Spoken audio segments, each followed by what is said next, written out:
चलो बहुत सुंदर है। चलो ध्यान दो हलना। 21 नंबर ध्यान से समझो कि वैश्विक उष्मायन क्या है। देखिए जो है वैश्विक उष्मायन से आप क्या समझते हैं।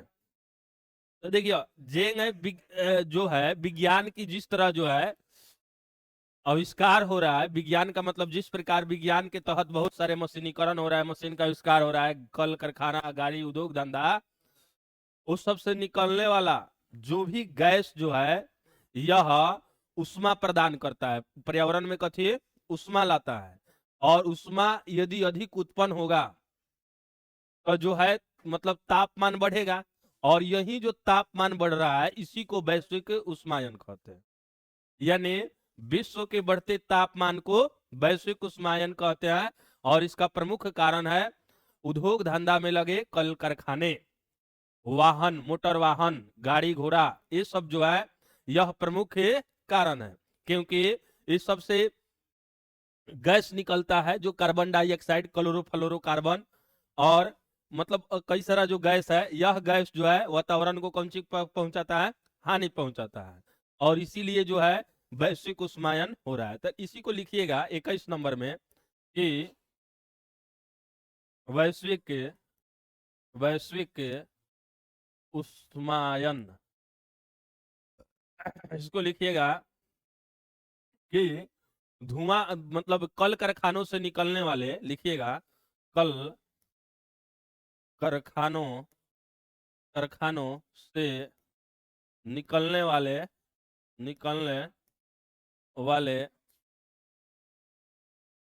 कौन कौन गैस हो, कार्बन डाइऑक्साइड, सीएफसी, और एक और बोलो, कल कारखानों से निकलने वाले कार्बन डाइऑक्साइड, सीएफसी, क्लोर सीएफसी, क्लोरोफ्लोरोकार्बन, यह यह जो है मीथेन, मीथेन मतलब जो है CH4 मीथेन, जो ध्यान से समझिएगा, यह पर्यावरण को घिर कर जो है उष्मा का मान बढ़ाता है। कथी कहलाता है, पर्यावरण में जो है, पर्यावरण में उष्मा उष्मा एवं ताप बढ़ाता है, बढ़ाता है।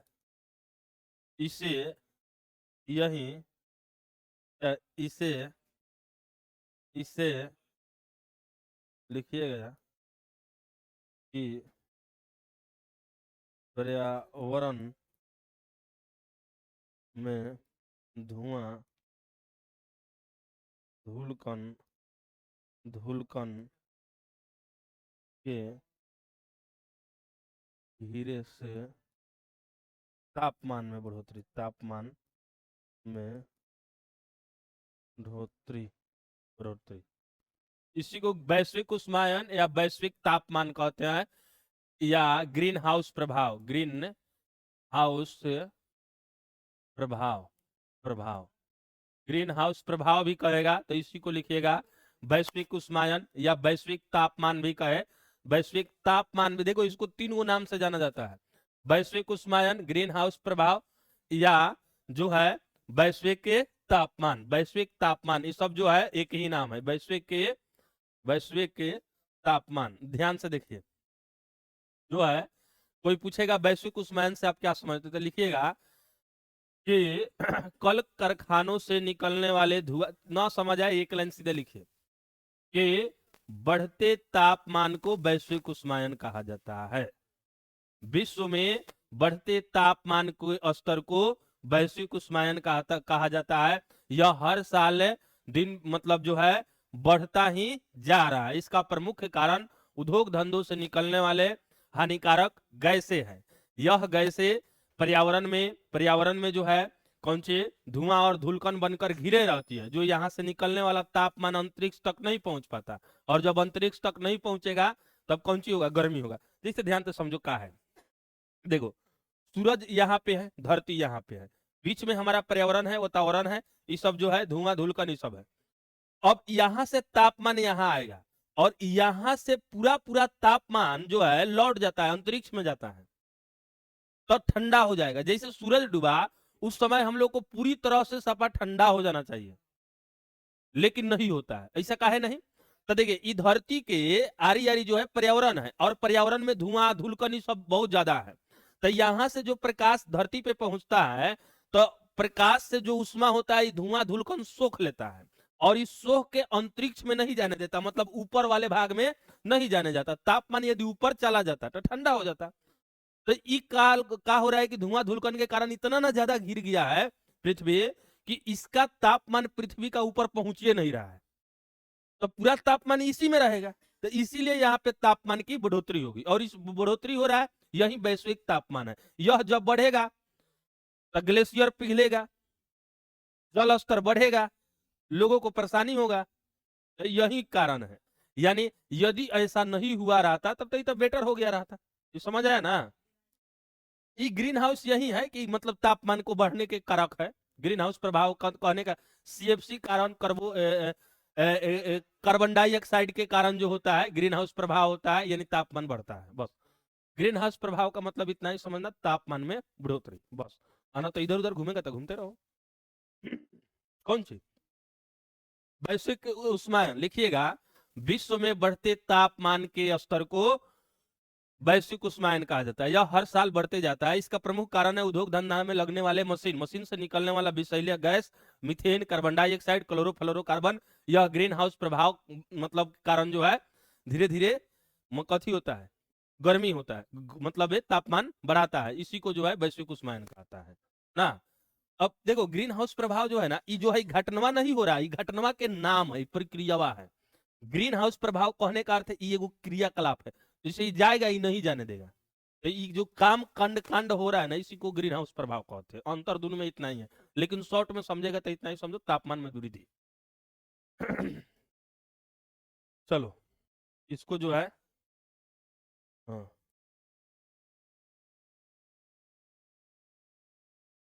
अब इसमें देखो और नंबर है 22 नंबर।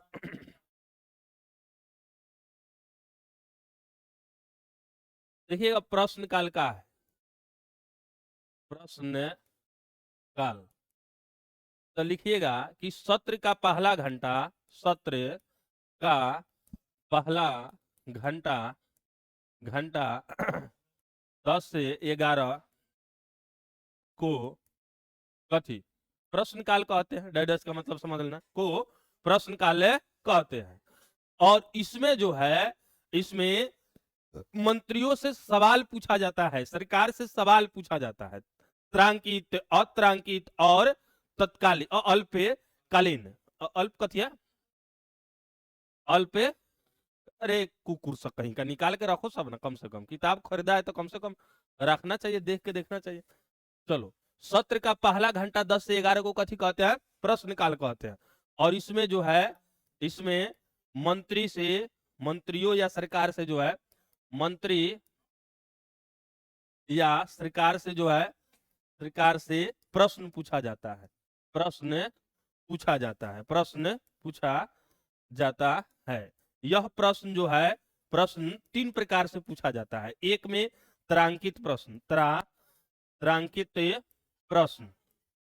2 नंबर में अत्रांकित, अत्रांकित, त्रांकित और अल्प सूचना, अल्प सूचना, सूचना। जैसे देखो, अब जो है सदन में जैसा ही जब जब आदमी बैठता है लोग संसद भवन में, तो जो 10 से 11 का जो समय होता है उसे प्रश्न काल के नाम से जाना जाता है। और उसमें प्रश्न पूछा जाएगा कि अब सरकार से जो है, सरकार के जो भी मंत्री होगा उसे विपक्ष वाले चाहे कोई भी जो है सवाल पूछता है। तो सवाल जैसे त्रांकित प्रश्न जो है, इसका आंसर जो है लिखित रूप से दिया जाता है। कौन सी लिखित रूप से। अत्रांकित को कौन सी किया जाता है, मौखिक रूप से दिया जाता है। और अल्प सूचना को इस सूचना के आधार पर दिया जाता है, जो 10 दिनों से कम की जो सूचना पे जो मिला होता है उसको दिया जाता है। उतना डिटेल में मत जाओ, सीधे इतना ही समझो कि प्रश्न काल वह काल है जब सत्र की पहला घंटा होता है। बस सत्र के पहली घंटा को मतलब प्रश्न काल कहते हैं। इसका समय 10 से 11 होता है, जैसे एथी वाला शून्य काल बताए थे। हाँ, मतलब 10 से 11 होता है, और प्रश्न काल के बाद शून्य काल आता है ना, इसी के बाद 11 से 12 आएगा। चलो 12 से 1, हाँ। चलो, तो ये समझ आया कि नहीं समझ आया?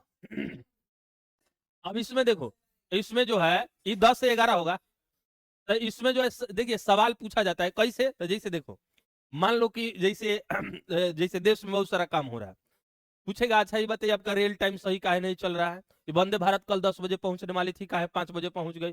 चाहे ये तो छोटा छोटा मुद्दा हो गया, बड़ा बड़ा मुद्दा पूछा जाता है। अच्छा ये बोलो आज बैंक बंद है काहे बंद है, ये मतलब बहुत किस्म का सवाल पूछा जाता है उसमें। देखो यहाँ पे आंदोलन हो रहा है, किसान सब बैठा है, इसका मांग पूर्ति क्यों नहीं हो रहा है, सरकार जवाब देती है कि ये लोग गलत मांग रहा है इसीलिए हम लोग नहीं दे रहे। बीपीएससी वाला छात्र आंदोलन कर रहा है, इसमें आप क्यों नहीं एंट्री मार रहे हैं, सरकार क्यों नहीं कर रही है, बहाली क्यों नहीं आया है, बहाली का रिजल्ट क्यों आ गया, काहे नहीं आएगा, मतलब विभिन्न प्रकार के अपने में अपने सवाल पूछा जाता है। इस सवाल किससे पूछा जाता है, मंत्रियों से, यानी सरकार के जो भी पक्ष में होते हैं उसी से ना सवाल पूछा जाएगा कि तुम बताओ ना का हुआ है।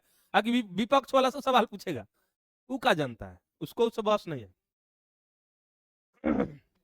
और यह सवाल जो है 3 तरीके से होता है, तारांकित प्रश्न, अतारांकित प्रश्न और अल्प सूचना पर आधारित होता है। तारांकित प्रश्न का उत्तर कैसे दिया जाता है, लिखित रूप से।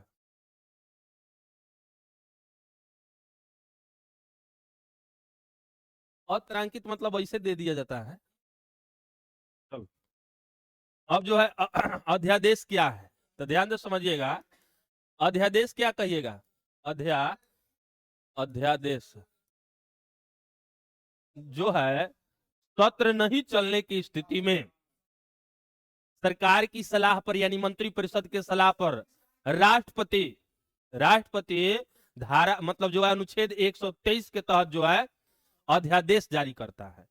और यह अध्यादेश का समय प्रभाव तब तक, यह अध्यादेश का प्रभाव कानून के समान होता है, जैसे कानून होता है, और यह तब तक होता है जब तक कि सदन सत्र की जो है शुरुआत के 6 सप्ताह न हो जाए।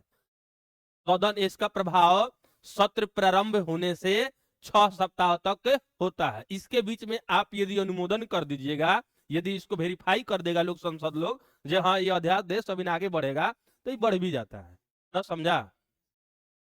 मतलब पुष्टि करना होता है, किया जाए, रहा जाए कि नहीं रहा जाए। तो लिखिएगा कि मंत्री मंत्री परिषद की सलाह पर अनुच्छेद अनुच्छेद 123 के तहत राष्ट्रपति राष्ट्रपति अध्यादेश जारी करता है, जारी करता है करता है। इसका प्रभाव जो है प्रभाव कानून के समान होता है। मान लो कानून बनता है, कानून के समान होता है, परंतु परंतु परंतु सदन सत्र प्रारंभ के 6 हफ्ते हफ्ते के भीतर भीतर प्रारंभ के 6 हफ्ते के भीतर अनुमोदन करना होता है। अनुमोदन किया जाता है, अनुमोदन किया जाता है, लिख लीजिएगा, किया जाता है। देखिए इस संसद के विश्राम काल में होता है, जब संसद नहीं चलता है, जब जब सत्र नहीं चलता है, उस समय ऐसे में देखो राष्ट्रपति जो है अनुच्छेद 123 के तहत कोई भी अध्यादेश लागू कर सकते हैं। अध्यादेश का मतलब देखो जैसे कौन सी होता है, जैसे देखो कानून बनाने के लिए तो बहुत सारा मतलब प्रोसेस है, आप बिल लाइए, राज्यसभा लोकसभा इनमें एथी कराइए, पास कराइए, राष्ट्रपति से सिग्नेचर कराइए, तब जाके वो संविधान में ऐड होगा, और संविधान में ऐड हो गया तो यह कानून हो गया। और इसको तोड़ ममोड़ करना आसान बात नहीं है, और जब तोड़ ममोड़ करना आसान बात नहीं है तो ये बहुत दिक्कत हो जाता है। सेम इसी प्रोसेस को न करके डायरेक्ट राष्ट्रपति द्वारा बुलवा दिया जाए कि चलिए आज से कानून हो गया, सभी व्यक्ति को ड्राइवरी लाइसेंस दे दिया गया, बस। अब जैसे देखो ड्राइवरी लाइसेंस बनाने के लिए बहुत सारा प्रोसेस है, मान लेते हैं राष्ट्रपति कहेंगे कि जो जो 10 वर्ष से अधिक उम्र का हो गया सभी को बिन बनाए ड्राइवरी लाइसेंस दे दिया गया, भारत के सभी नागरिकों को, बात खत्म, कानून बन गया। अब पुलिस चेक नहीं कर सकता है उसके लिए, अब सीधे कहिएगा राष्ट्रपति बोले हैं देख लो जाके, इधर उधर पुलिस करेगा तो पुलिस में जाएगा। तो ये होता है कानून का पावर, एक बार जो कह दिया हो गया। तो इसका पावर जो है 6 हफ्ता तक, जो संसद सत्र शुरू होगा ना, तो 6 हफ्ता के भीतर भीतर जो है इसको अनुमोदन कर दिया जाता है, वेरीफाई कर दिया जाए, इसको बढ़ाया जाए, घटाया जाए, समाप्त किया जाए। और नहीं करने पर 6 हफ्ता में अपने से समाप्त हो जाता है। चलिए अब जैसे देखिए, हाँ, ये बढ़ा बढ़ा के बहुत दिन तक लगाया जा सकता है। 6 सप्ताह तक संसद शुरू होगा ना, तो उसके 6 हफ्ता के भीतर इस पर वेरीफाई करना होता है, और यदि नहीं हुआ तो यह स्वतः समाप्त हो जाता है। कथी 6 माह, 6 6 6 माह करके तो बहुत दिन हुआ, आपातकाल ना होता है। कौन सी?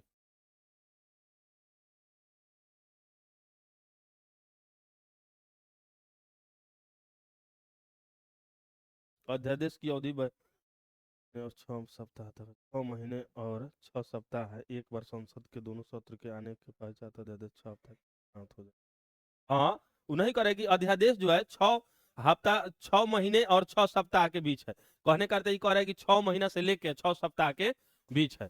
लेकिन संसद सत्र शुरू हो जाएगा ना, तो 6 हफ्ता के भीतर जो है इसको पेश किया जाता है कि इसको, देखो कहने का अर्थ है, जैसे देखो हम कोई अध्यादेश कानून ला दिए, तो ये कानून बन गया, ये कई महीना तक चलेगा, 6 महीना तक, 6 महीना तक। कहीं बीच में संसद सत्र शुरू हो गया तो इसको 6 हफ्ता के अंदर ही, और 6 महीना कब पूगे ना पूगे अलग बात है, यदि आज शुरू हो जाए, हम आज लगाया कल शुरू हो जाए, तो 6 हफ्ता के अंदर इस पर जो है वेरीफाई किया जाता है कि इसको आगे बढ़ाया जाए, कि रहने दिया जाए, कि खत्म कर दिया जाए। और नहीं कीजिएगा तो 6 हफ्ता के बाद ऑटोमेटिक सूझ जाएगा, आना तो इसका अवधि 6 महीना तक होता है। हाँ, 6 महीना के बाद जो है इसका वैलिडिटी समाप्त हो जाता है। एक बार लग गया तो 6 महीना जो है ये चलेगा, लेकिन बीच में समाप्त करना है तो संसद सत्र, जो संसद लोग जो है ऐसी कर सकते हैं। देखिए, संघाई सहयोग संगठन के 2 उद्देश्य बताए, तो कौन बताएगा? संघाई सदस्य के 2 उद्देश्य है कि ना, संघाई सहयोग संगठन के जो है, ये जो है आपसी आपसी जो है मतलब आपसी संबंधों को मजबूत बनाना, सैन्य और राजनीतिक में जो है सहायता करना, बस शांति स्थापित करना और सैन्य और राजनीतिक में सहायता प्रदान करना। तो संघाई संगठन लिखिएगा, संघाई संघाई संगठन संगठन इसका उद्देश्य जो है, उद्देश्य है शांति, स्थिरता स्थिरता शांति और स्थिरता, साथ ही सैन्य एवं राजनीतिक की सहायता। हाँ, शांति, स्थिरता और सुरक्षा सुरक्षा में बढ़ावा बढ़ावा, ऐसे भी लिख लीजिए, कोई दिक्कत नहीं है। देखो, कोई भी संगठन बनता है ना, सहायता करना। देखो, कोई भी संगठन बनेगा तो संगठन कोई भी बने आपसी सहयोग के लिए होता है, न कुछ समझ है तो सीधे लिख दो, यह संगठन आपसी सहयोग करता है। वो भी अब समझ आ गया, तो अब एक लाइन और बढ़ा दो, आर्थिक, सामाजिक, आर्थिक आदि कई प्रकार से जो है यह मदद करता है, आपसी सहयोग करता है, एक दूसरे को आगे बढ़ाने में मदद करता है। बस हो गया बात, तो दोनों लपेट दो उसी में। देखो, शांति, संघाई संगठन का क्या उद्देश्य है? तो शांति, स्थिरता और सुरक्षा सुरक्षा में कथी है? बढ़ावा देना, और सैन्य और राजनीतिक के सहायता करना, बस हो गया। नगर निगम के काम हो गया है, मन पारो। नगर निगम के किन्हीं 2 कार्य, अच्छा ठीक है, नगर निगम के किन्हीं 2 कार्य हम बता दे रहे हैं। हाँ हाँ, बिजली व्यवस्था करना। हम्म,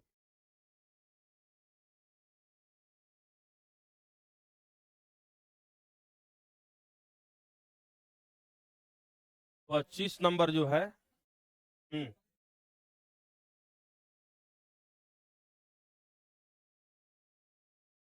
25 नंबर कौन सी है? नगर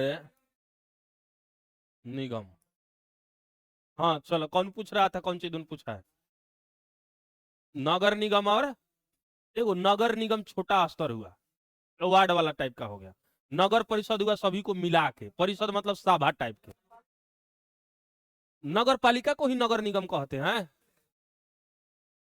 जैसे देखो, नगर निगम का मतलब कहते, मतलब एगो क्षेत्र को बांट देते नगर निगम के क्षेत्र में आ गया, और जो नगर निगम के क्षेत्र में आ गया उसमें मतलब नगर पालिका खड़ा होता है। नगर पालिका का मतलब होता है वार्डवा वाला टोला, और टोला में वार्ड, और नगर परिषद कहेगा ना तो पूरा शहर का मालिक माने मुखिया, मुखिया टाइप के होता है, पूरा शहर का माने मान लो। ऐसे समझने के लिए समझ लो ठेठ भाषा में। तो नगर निगम के किन्हीं दो कार्य, तो सबसे पहला लिखना कथे बिजली, बिजली,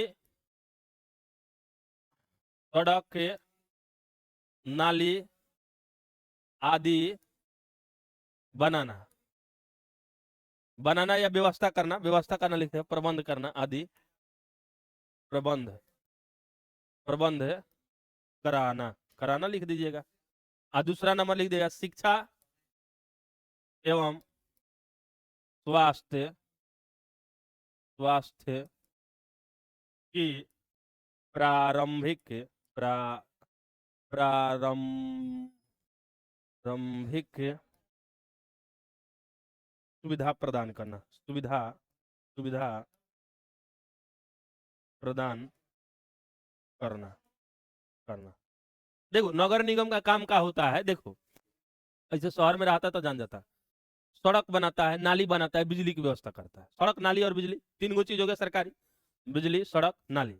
और उसके बाद जो है शिक्षा व्यवस्था और स्वास्थ्य से संबंधित जो है प्रारंभिक स्तर पे छोटी छोटी जो है, जैसे बच्चों को टीकाकरण कराया जाए, दवा दिया जाए, प्रेगनेंसी में किसी महिला को अस्पताल में उचित उपचार हो, वहां का रहन सहन बेहतर हो, इस सब के सुविधा, एम्बुलेंस एम्बुलेंस होता है, तो ई लोग के अंडर में आता है, ई लोग कराता है। हाँ, नगर निगम वाला सुविधा प्रदान करता है। ऐसे ही दुगो में है ये दुगो छटका के लिख देगा तो हो जाएगा नाली वाली। और साफ सफाई प्रमुख है, साफ सफाई लिखे हम, साफ है सफाई, नगर की साफ सफाई ये लोग कराता है। नगर पालिका देखिएगा लिखा होगा साफ, नगर पालिका नंबर है टैंक, ये सब ऐसे लिखा होता है शहर में जाएगा तो। देहात में भी एक बार लागू हुआ था कि ऐसी इधर भी साफ सफाई हो, लेकिन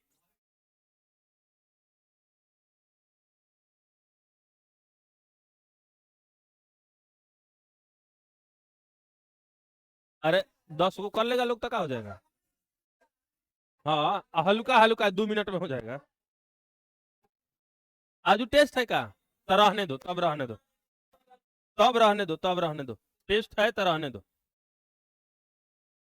ठीक है, 10 को जो है, 5 को जो है हो गया ना। अरे काहेला आपने बोलता है सब, तुम सब अभियोग बहुत थी है। हमरे कहने का अर्थ है डायरेक्ट सीधे हमसे कहो ना।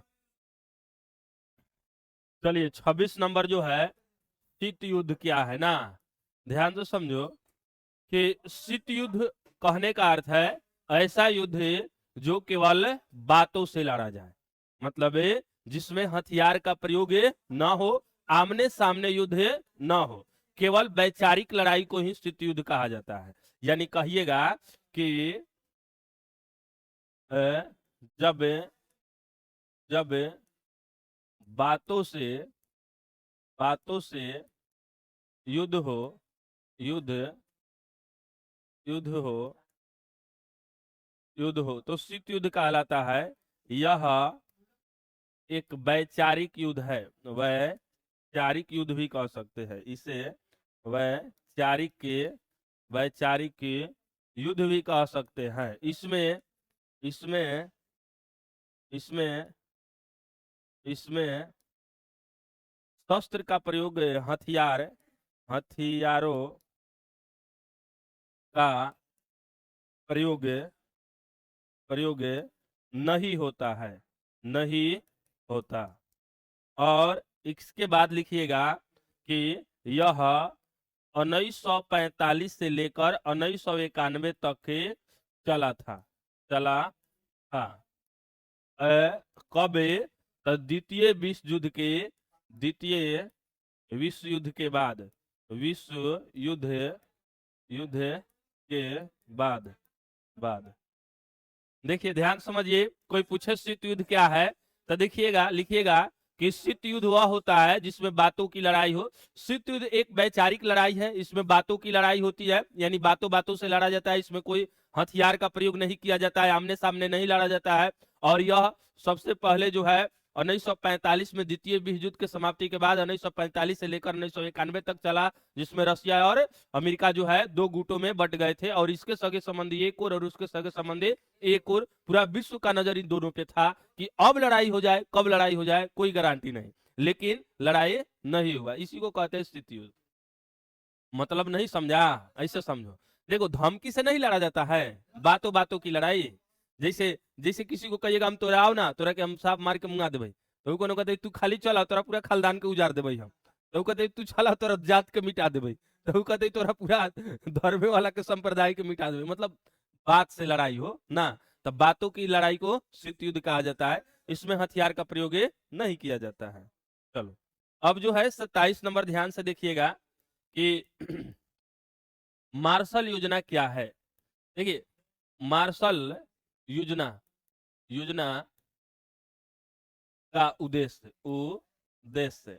तो मार्शल योजना का उद्देश्य है यूरोप के जो है आर्थिक स्थिति को, मतलब सुदृढ़ करना, अर्थात मजबूत करना। ये लिखिएगा कि विश्व युद्ध के बाद जो है, द्वितीय विश्व युद्ध के बाद जो है यूरोपीय देशों की आर्थिक स्थिति कमजोर हो गई, जिसको मेंटेन करने के लिए अमेरिका ने शायद 12 लाख करोड़ जो है डॉलर की ऐसे दिया था, मतलब मजबूत करने के लिए। मैंने कहने का अर्थ है कि मार्शल योजना का उद्देश्य है कि यूरोपीय यूरोपीय देशों देश यूरोपीय देश की आर्थिक आर्थिक आर्थिक आर्थिक मजबूती प्रदान करना। इसमें जो है ये मतलब दक्षिण यूरोप और पश्चिमी यूरोप को जो है इसमें दिया गया था। यानी कहने का अर्थ है 17 देशों को लगभग सुधारा गया। इसके तहत जो है 17 देशों की की की सहायता सहायता 17 देश की स्थिति सुधरा। अमेरिका ने अमेरिका ने कितना है, 12,000 करोड़। अमेरिका ने कई लाख डॉलर खर्च किया। हाँ, हो गया। मार्शल योजना क्या है, तो देखिए, अमेरिका द्वारा चलाया गया, अमेरिका के विदेश मंत्री द्वारा इसे चलाया गया था। मतलब है हाँ हाँ, अमेरिका के जो है, हाँ, अमेरिका के विदेश मंत्री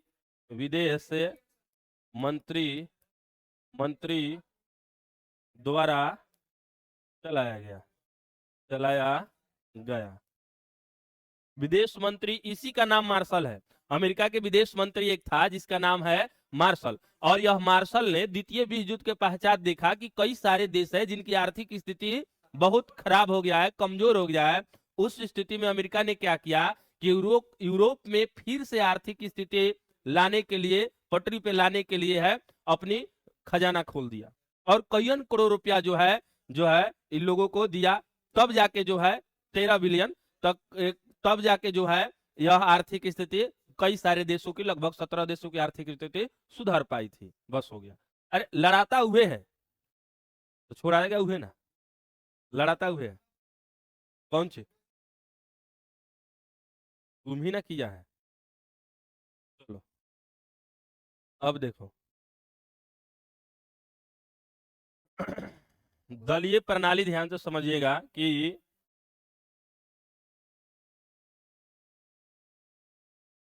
चलिए अब ध्यान से देखो कि दलीय प्रणाली के विभिन्न प्रकारों के बताएं।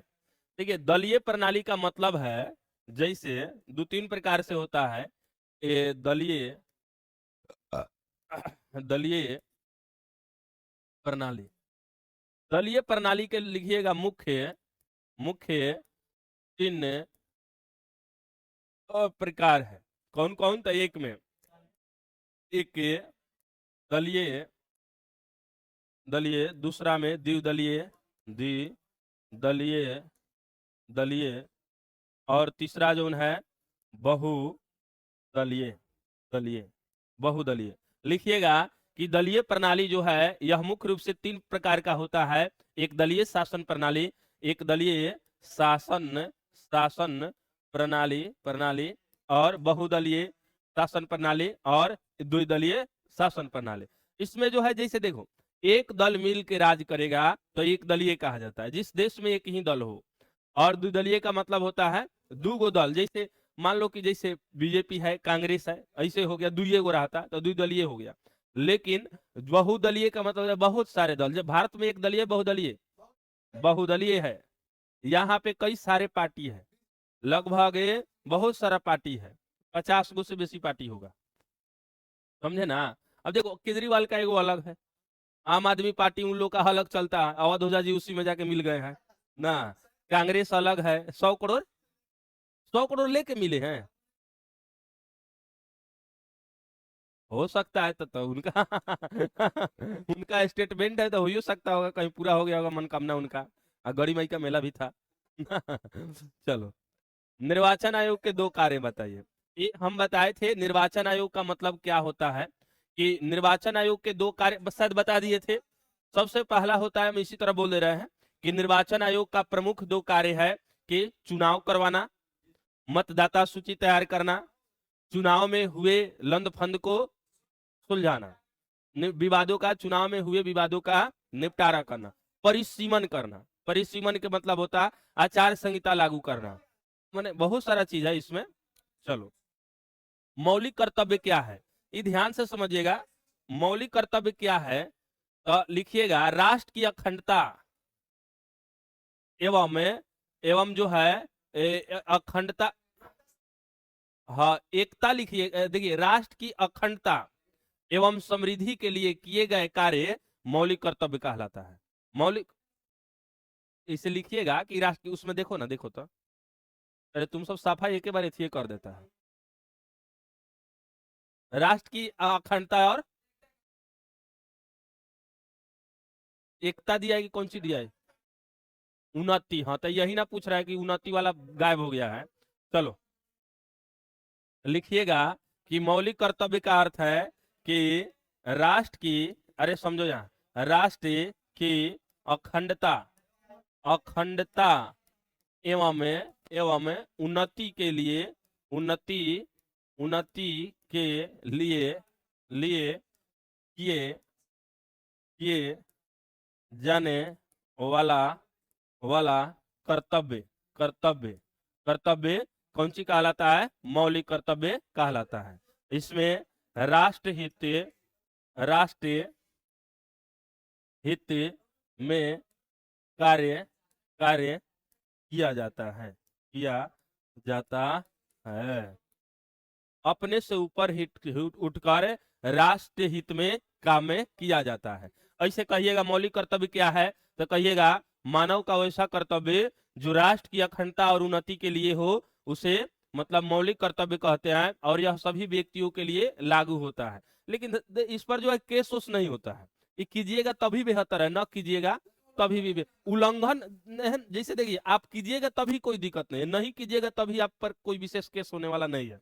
जैसे मान के चलो, जैसे मान लो कि यहाँ पे, जैसे हम एक उदाहरण बता रहे हैं, मान लो कि यहाँ पे कोई सरकारी ऑफिस है, ठीक है, और वहां पे बहुत सारा मतलब गंदगी उंदगी लग गया है, चाहे कचरा उचरा लग गया है, तो ये तुम्हारा मन है, यदि तुम राष्ट्र हित में हो तो देश की संपत्ति समझ कर, राष्ट्र की संपत्ति समझ के उसको साफ सफाई कर दो। या कोई चीज फूटा उटा हो या फूट रहा है, या मान लो कि बारिश होने लगा, कोई चीज मान लो कि ऑफिस में छोड़ के कोई चला गया है कुर्सी टेबल, अब तुम उसको या तो लाते मार को तूर दो या तो बढ़िया से उसको उठा के धो दो चाहे छोड़ दो, तो इस पर तुम नहीं उठाएगा तो ऐसा बात नहीं है कि ये केस हो जाएगा, हॉस्पिटल वाला ये चीज तुम छोड़ दिया था, ऐसा नहीं होगा। लेकिन हाँ ये एगो जिम्मेदारी है, हर व्यक्ति को करना चाहिए। अब ई का है कि ससुरा सही बस में बैठेगा, सरकारी बस रहेगा तो उसे सीटवा में तो बैठबे करेगा, सीटवा में उंगली लगा के ऐसे ऐसे करते करते आधा रुपया निकाल देगा। हाँ स्कूल में जाएगा तो ये राष्ट्र हित में काम करता है सब, इस ससुरा से नाटक वाटक खोल लेता है, तो ई गलत काम है, ये राष्ट्र हित में काम में नहीं हुआ। देश की संपत्ति, देश की जो संपत्ति है उसकी सुरक्षा की जिम्मेदारी भी हम ही लोग को करना है ना, उन्नति करना है। चलो तो रहने दिया जाए, कैमरा बंद करके रिकॉर्डिंग हुआ है का आज?